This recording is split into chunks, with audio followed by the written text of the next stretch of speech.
Today we start Nehemiah. Nehemiah chapter 1. So Nehemiah, before I start, Nehemiah is 13 years after Ezra. And I highly recommend you go to the YouTube video by the Bible Project on Ezra and Nehemiah. And they do a really good overview of Ezra and Nehemiah and how they fit together and how they fit into the overall Bible, the plan of God. It's really good. Gives you a good summary of Nehemiah. So Nehemiah chapter 1. The words of Nehemiah, son of Hakaliah. In the month of Kislev, in the 20th year, while I was in the citadel of Susa, Hanani, one of my brothers, came from Judah with some other men, and I questioned them about the Jewish remnant that survived the exile, and also about Jerusalem. They said to me, "Those who survived the exile are back in the province, are in great trouble and disgrace. The wall of Jerusalem is broken down, and its gates have been burned with fire." When I heard these things, I sat down and wept. For some days I mourned and fasted and prayed before the God of heaven. Then I said, "O Lord God of heaven, the great and awesome God who keeps his covenant of love with those who love him and obey his commands, let your ear be attentive to your eyes open to hear the prayer your servant is praying before you day and night for your servants, the people of Israel. I confess the sins we Israelites, including myself and my father's house, have committed against you. We have acted wickedly towards you. We have not obeyed the commands, decrees, and laws you gave your servant Moses. Remember the instruction you gave your servant Moses, saying, 'If you are unfaithful, I will scatter you among the nations. But if you return to me and obey my commands, even then, if your exiled people are at the farthest horizon, I will gather them from there and bring them to the dwelling place I have chosen as a dwelling for my name. They are your servants and your people, whom you redeemed by your great strength and your mighty hand. O Lord, let your ear be attentive to the prayer of this your servant, and to the prayer of your servants who delight in revering your name.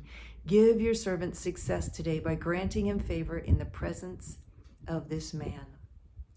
I was cupbearer to the king. Chapter 2.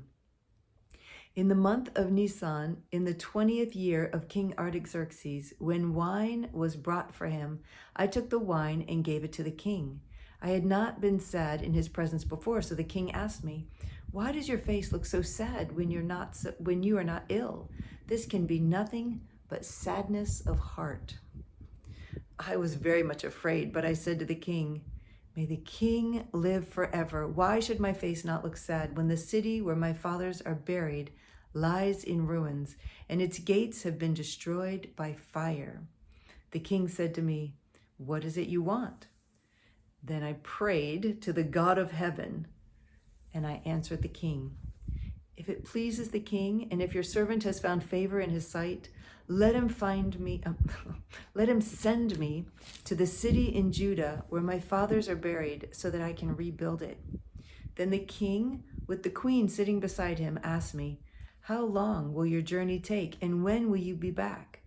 It pleased the king to send me, so I set a time. I also said to him, "If it pleases the king, may I have letters to the governors of Trans-Euphrates, so that they will provide me safe conduct until I arrive in Judah? And may I have a letter to Asaph, keeper of the king's forest, so he will give me timber to make beams for the gates of the citadel by the temple, and for the city wall, and for the residence I will occupy." And because the gracious hand of my God was upon me, the king granted my requests.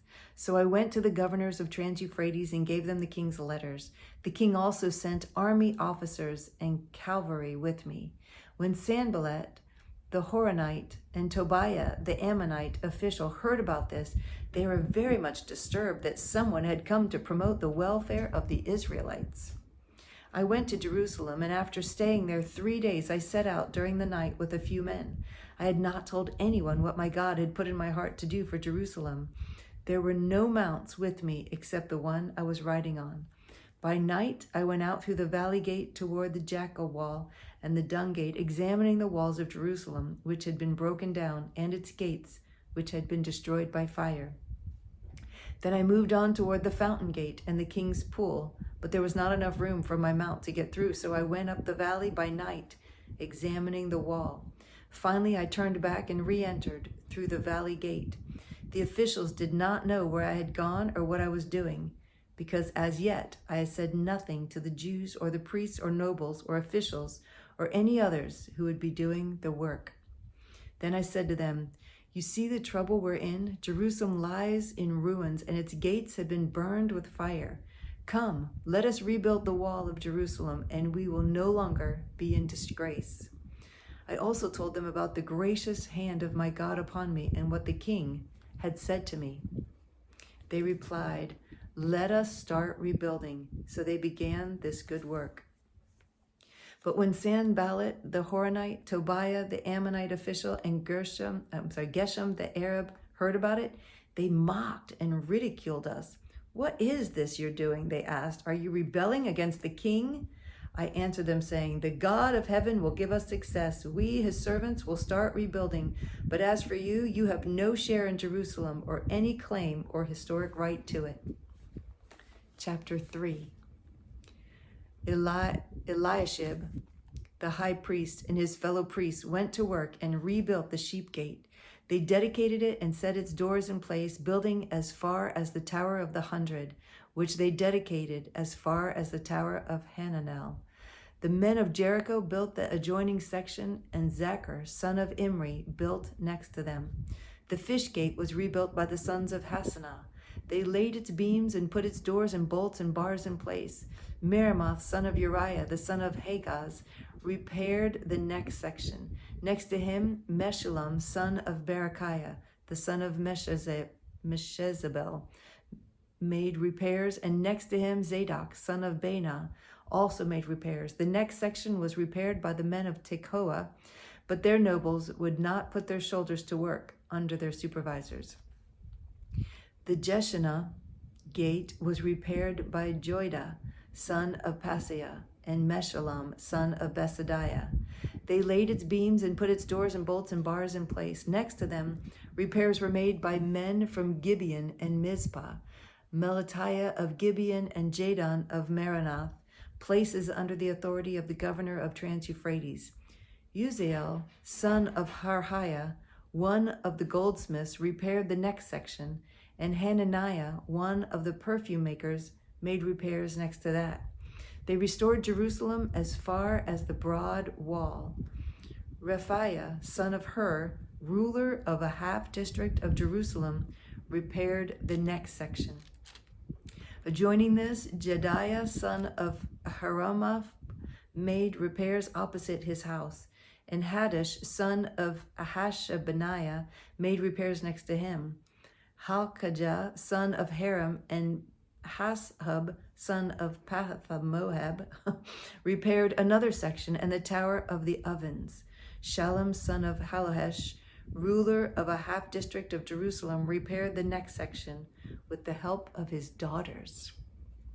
The valley gate was repaired by Hanum and the residents of Zanoah. They rebuilt it and put its doors and bolts and bars in place. They also repaired 500 yards of the wall as far as the dung gate. The dung gate was repaired by Malchijah, son of Rechab, ruler of the district of Beth-Hakaram. He rebuilt it and put its doors and bolts and bars in place.